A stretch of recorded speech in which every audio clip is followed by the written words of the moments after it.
Hi, okay, so I'm just going to do a live broadcast. There's a bit of admin to do first. I'm just going to let people know and make sure the stream is actually working.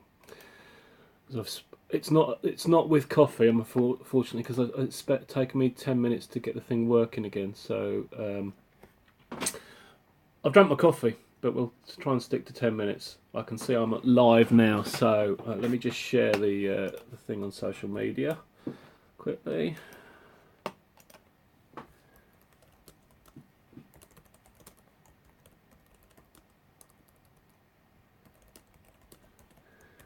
Doing a Money, Wisdom and Coffee live broadcast now.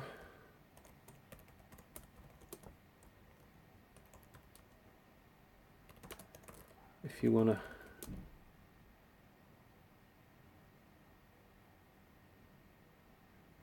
join it, join me, go to, just find a page, that's it there, copy, nearly there, a whole minute, sorry, it does take a while, doesn't it? Let's just copy and paste that.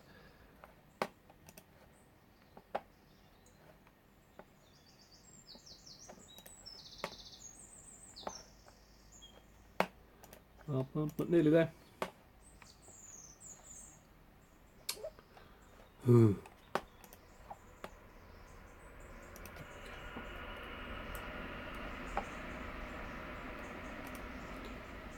Okay,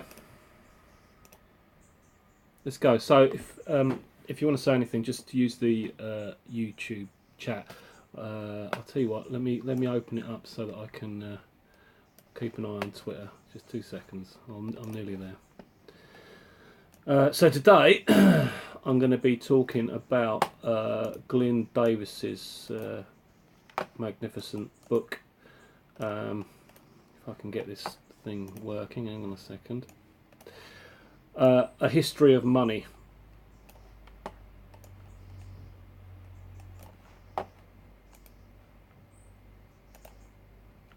Hang on, nearly there.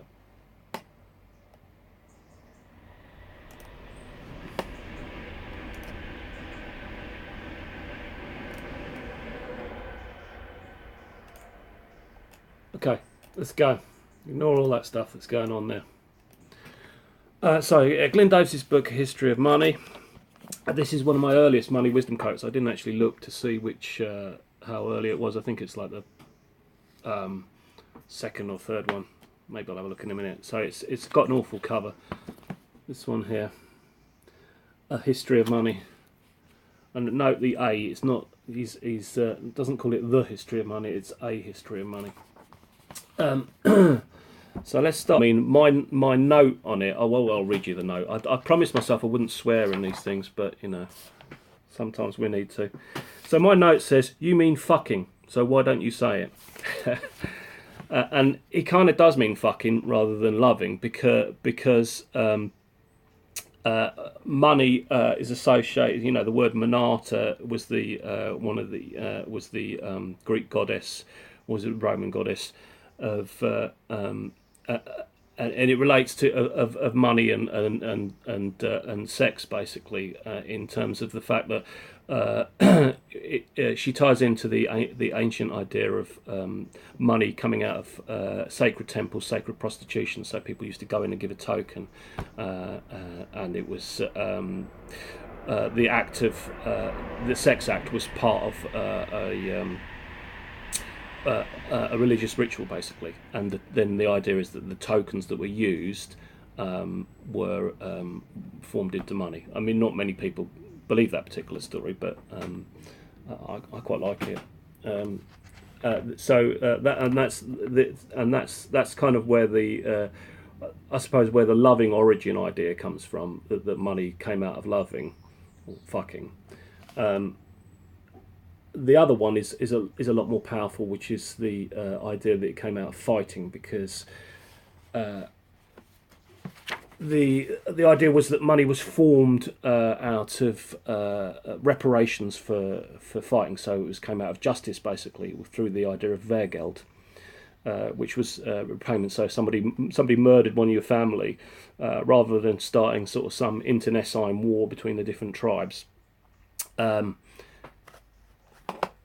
You'd pay them some money, and that's the idea of where money came about. And obviously, there's a ton of other different ideas about it, which we won't go into there. But all of those Davis deals with in his book. But as I said, it's a fairly straightforward economic account. So it's kind of you see it mentioned, but only in passing in other work. So the main one I want to show you is this one here, which is Graeber's book, the famous book that Graeber did in 2008, 2008 or 2010, sorry, 2010. So he's quite dismissive of poor old Glyn Davis in this, and I'll give you the idea of why. So basically, Graeber's idea is that money is debt, basically, and to give you an idea of what Glyn Davis's take on this is the title of the first chapter in which that comes is "The Nature and Origins of Money and Barter." So you can see why there's a bit of conflict between Graeber's view and Davis's view. Oh, there you go. I seem to be back now.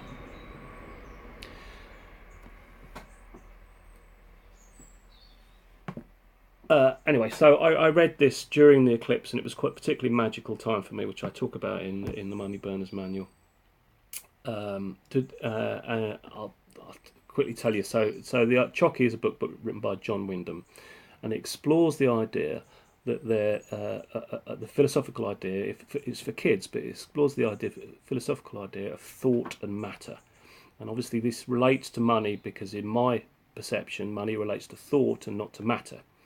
And when you think about money and you establish the origins of money, if you start from this, the logic and the ideas that are built around matter, so in fact science, you don't end up with the right ideas about money. And if you start with the idea of thought and religion, as A.J.P. Taylor does, he talks in his opening second paragraph, he says, money has always been associated in varying degrees of closeness with religion. So he recognises that, but he doesn't carry it through the rest of his book. It relies on economics as a science. Anyway, so Chocky was the book of my childhood, as I was, we went down to see the eclipse in 1999, where I read this book, and it was kind of, my head I was finding all sorts of resonance in it. I even back then I wasn't keen on these economic ideas behind that were the dominant force in exploring money. But I was picking up stuff like the loving and fighting quotes and stuff like that, and that were greatly expanded upon in Graeber's work.